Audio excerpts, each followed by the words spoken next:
Un forum sur l'alimentation à Dakar doit être celui de l'action de concert avec les pays africains.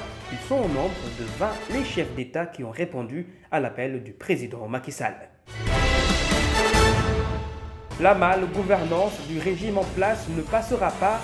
L'appel fort du leader du grand parti, Malick Gakou, est associé à sa ferme volonté de conquérir le pouvoir lors des prochaines présidentielles.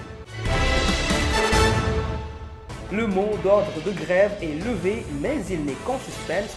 Une demande du Khalif général des Mourides que les transporteurs ont satisfaite juste après le Magal de Borokhane prévu le 2 février prochain. C'était les grands titres de cette édition. Le développement est prévu dans une poignée de secondes. Bonsoir et bienvenue si vous nous rejoignez à l'instant dans cette édition que nous démarrons avec cette actualité. Forum sur la souveraineté alimentaire et la résilience à Dakar du 25 au 27 janvier.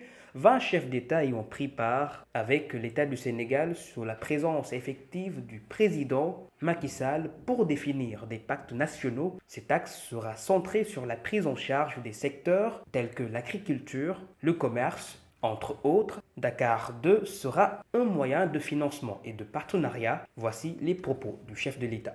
Il est tout heureux que Dakar 2 soit un sommet orienté vers l'action, avec la signature de compacts de livraison de produits alimentaires et agricoles afin de stimuler la production et le commerce des produits. Tout à l'heure, après la cérémonie d'ouverture, l'organisation permettra aux différents chefs d'État et aux différents pays de dialoguer directement avec leurs partenaires sur leurs compacts, sur les priorités agricoles et sur les mobilisations financières qui devraient découler d'un tel échange. Et je sais d'avance que la Banque africaine de développement, tout comme la Banque islamique, l'AFD, les États-Unis d'Amérique, l'Union européenne et tous les autres partenaires multilatéraux et bilatéraux pourront être présents. Et la BAD doit être, cher Akin, le fer de lance. J'espère que tu nous donneras de bonnes nouvelles sur l'engagement du groupe de la Banque africaine par rapport à ces compacts par pays. Et je voudrais en outre rappeler à l'attention de notre conférence la déclaration conjointe sur la sécurité alimentaire issue du sommet États-Unis-Afrique au mois de décembre dernier, visant deux objectifs. À court terme, il s'agit de répondre aux besoins immédiats d'importation d'engrais et de produits alimentaires aux conditions normales du marché, sans inflation, sans surcoût. Deuxièmement, à moyen et long terme, la déclaration nous engage à travailler ensemble et de concert avec d'autres partenaires en vue d'améliorer de façon durable l'investissement dans le secteur agricole pour assurer la souveraineté alimentaire du continent africain. Parlons à présent de cette actualité à la une de cette édition, le grand parti vers une mobilisation à l'horizon 2024. Malick Gakou, face à la presse, a décliné ses réelles intentions de conquérir le pouvoir et de lutter contre la probable candidature du président Macky Sall. Tout azimut par la mouvance, il a livré aussi son analyse de la situation politique actuelle, compte rendu Alioune Badara Ndiaye et Modou Diouf. La situation politique au Sénégal n'a pas laissé indifférent Malick Gakou. Dans une dynamique de remobilisation, le président du grand parti a fustigé ce qu'il qualifie de malgouvernance dans le régime du président Macky Sall. Que dans notre pays, les libertés sont bâillonnées. Nous le savons tous.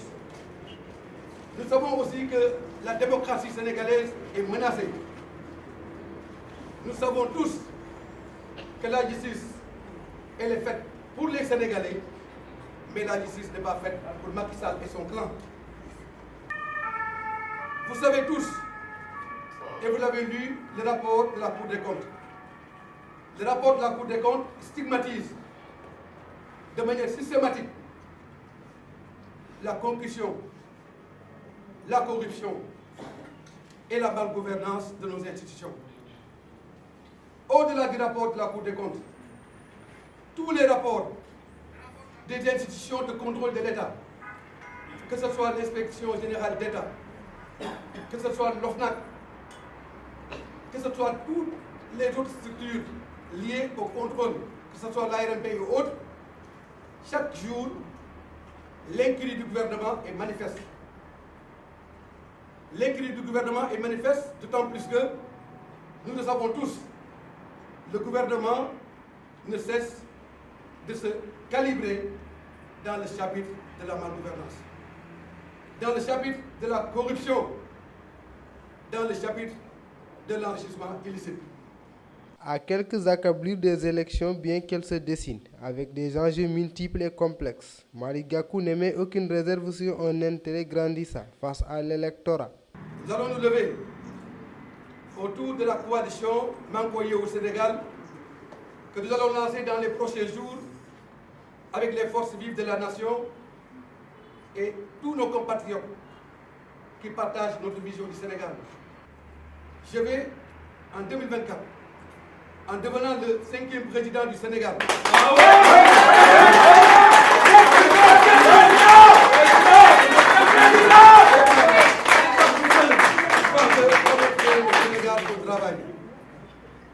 je serai le candidat de la cohésion sociale, de la stabilité et du développement économique. Sur l'affaire Sweet Beauté qui déferle la toile, l'ancien de l'AFP apporte son soutien à Ousmane Sonko. Nous avons toujours pensé qu'il s'agit d'un complot contre mon jeune frère et ami, le président Ousmane Sonko. Mais nous continuons à la penser, puisque toutes les preuves sont là. Donc, nous avons choisi notre camp dès le départ dans cette affaire. C'est le camp de Ousmane Sonko, c'est le camp du peuple, c'est le camp anticomplotiste, c'est le camp de la vérité. Dans une conférence de presse qu'il a organisée ce mardi dans le siège de son parti, Malick Gakou a dévoilé son programme pour les présidentielles de 2024. Le président du grand parti va continuer sa tournée nationale. Toutefois, il envisage d'organiser une meeting à Guédiawaye ce 18 février. En prélude du forum sur l'alimentation, le leader du grand parti prône une souveraineté basée sur une politique inclusive, propre et expérimentée dans le secteur agricole. La voici sa réaction.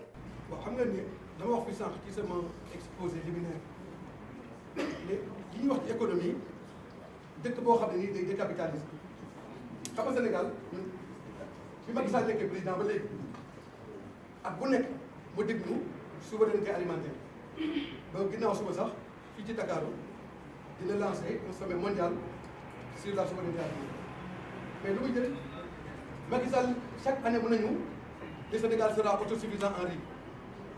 Le Sénégal sera autosuffisant en céréales, en maïs. Le Sénégal sera autosuffisant en oignon. Man nekkoon naa ministre du commerce. waaye dama mës a wax laay waxaat dama ne dëkk bii tant que ñu ngi importé li ñuy lekk Sénégal du jëm Sénégal mais Sénégal dafa ñuy importé ceeb di importé soble di importé pomme de terre di importé diwlin. ba pare ñu ne Sénégal dañuy avancé 12 ans Macky Sall dañu dig souveraineté alimentaire parce que Sénégal tant que ñun li ñuy dund dañ ko bay ci réew mi Sénégal du jëm kanam loolu moo tax dans le cadre du plan alternatif suqali Sénégal dañu ne ñun le moteur de la croissance maanaam oto bi croissance économique di dugg pour dem jëmale Sénégal kanam mooy mbay mi Sénégal du jëm kanam ba pare nag. boo amee agriculture bu baax aussi te amoo industrie transformé li ngay bay ci suuf def ko en industrie ba loolu mën a andi koom pour que xale yi am liggéey stabilité am au niveau économique tant que loolu amul Sénégal du jëm kanam loolu moo tax boo liiree suñu plan alternatif suqali Sénégal dañuy wax ne le moteur de la croissance c'est l'agriculture, c'est le secteur primaire et ensuite au relais de le secteur industriel parce que ba mu industrie aussi.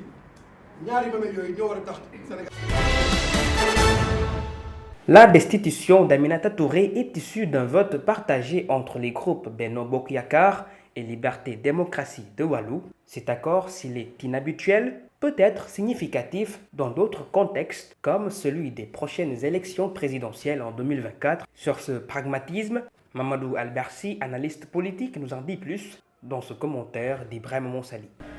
Depuis l'installation de l'Assemblée nationale, l'intercoalition Yewwi Wallu ne parle plus le même langage au sein de l'hémicycle. Le vote de la motion de censure récent à la déchéance de Aminata Touré, ces événements annoncent-ils la fin de l'intercoalition? Chacune des coalitions agit séparément, il n'y a pas de coordination, il n'y a pas d'unanimité, il n'y a pas de convergence de vues. Donc l'intercoalition n'est pas opérationnelle à l'Assemblée. Maintenant, si ça persiste, évidemment, l'intercoalition va disparaître, mais à mon avis, c'est plutôt une intercoalition qui n'a jamais été opérationnelle. Elle est inefficace. Chacune des coalitions joue son propre jeu. S'agissant d'un probable retrouvaille de la famille libérale à quelques mois seulement des élections présidentielles de 2024 et que le rapprochement se fait de plus en plus entre les deux formations politiques, de quoi être dubitatif. L'APR est au pouvoir depuis 10 ans, le PDS est dans l'opposition, le PDS est brimé. C'est difficile d'envisager des retrouvailles dans un tel contexte. Peut-être des retrouvailles si jamais il y a un second tour à la présidentielle. C'est possible que ces deux partis qui se réclament du libéralisme trouvent un accord si jamais il y a un deuxième tour. Celui qui passe au deuxième tour peut aller chercher l'alliance avec celui qui est moins bien placé. Mais je ne vois pas d'ici la présidentielle au premier tour particulièrement qu'il y ait une unité de la famille libérale. Au Sénégal, souvent à l'approche de chaque élection, on constate une floraison de coalitions, voire intercoalitions. Leur pérennisation fait souvent défaut. Il reste à savoir si la mise en place des coalitions demeure un simple accord politique ou la défense commune. La destitution d'Aminata Touré, motivée par le vote du bureau, est plus entraînée par le choix du groupe Liberté Démocratie Wallu. Grève illimitée des transporteurs, les œuvres autour d'une sortie de crise par la concertation sont appréhendées par les parties prenantes. Parmi les mesures susceptibles d'amendement figurent le point 2 sur les horaires de circulation et le point 10 sur la création de porte-bagages supplémentaires. Les précisions de Gora Khouma, il est le président de l'Union des routiers du Sénégal. Notre rencontre avec le gouvernement n'était terminée d'un commun accord entre nous, les acteurs routiers, et le gouvernement. En ce qui concerne le point 2, les mesures sécuritaires relatives à l'interdiction de la circulation des transports publics de voyageurs sur les routes interurbaines entre 23h et 5h, nous sommes toujours catégoriques car il est impératif que le transporteur circule la nuit pour des raisons que nous maîtrisons. Ce point lors de la rencontre était âprement discuté. Après des tours d'horloge, le gouvernement a décidé enfin d'augmenter l'heure à 0h, entre 7h précis jusqu'à 5h du matin. Kon intervention xalif bi moo tax ngeen lever mot d'ordre bi. Pour ce qui est de la mesure 10 sur la création de porte-bagages supplémentaires, convenu que les voitures de cette classe porteront des bagages jusqu'à 55 kg, 70 pour les minutes et les bis à 95 kg. À la suite de ces nouvelles décisions, nous avons envisagé un lever des restrictions tenant compte des conclusions adressées au Khalife général des Mourides lors de notre visite afin qu'il puisse appréhender sur les points revendicatifs restants par une médiation auprès de l'État. Et le danger est que le manque de communication avec les acteurs qui ont effectué cette visite. Mais bu ñu lewee modèle bi léegi nii soo dem ci sëriñ bi duñ mën a santal sëriñ bi dara kon dañuy lewee modèle bi ci kanam sëriñ bi pour poñ yi nga xam ne tey jii amuñu ko seetaa sëriñ bi mën ñëw gunge pour poñ yooyu am. Une guerre intestine aujourd'hui qui se confirme le désaccord qui existe entre acteurs du secteur routier Le bras de fer État et transporteurs vient d'être arrêté momentanément suite à l'exhortation du khalife général des Mourides qui demande la suspension de la grève pour plusieurs raisons. Écoutons les éclaircissements d'Alassane Ndoye du syndicat des travailleurs routiers affilié à la CNTS. Parce que après avoir eu écho de la rencontre avec l'État sur l'accord des différents points, cela nous est parvenu comme un étonnement, car ce n'est pas le cas pour nous syndicalistes et acteurs membres comme tout transporteur. N'en parlons même pas des 6 mesures réajustées. Ce qui nous intéresse est l'objet de notre concertation récente avec le gouvernement. Et ce qui est gravissime, c'est qu'il y a certains de nos collègues qui s'attellent à des déclarations que nous avions consenti à une suspension du mot d'ordre de grève avant notre rencontre avec le khalife des Mourides et qu'il la confirme. Et qu'il la confirme. Alors vraiment c'est grave. Il n'était pas là quand nous rencontrions le khalife. Lors de la rencontre, Serigne Mountakha Mbacké nous a bien écoutés et compris. Mais il a insisté sur l'événement religieux majeur, le Magal de Porokhane. Une raison légitime de suspendre la grève illimitée. Et une si demande ne pourrait être révoquée, car il est une des voies les plus autorisées qui méritent respect. Mais il nous a rassuré que le reste des points de revendication seront pris en charge par lui. Alors retenez bien que nous suspendons le mot d'ordre de grève après la fin du Magal, jusqu'après la fin du Magal.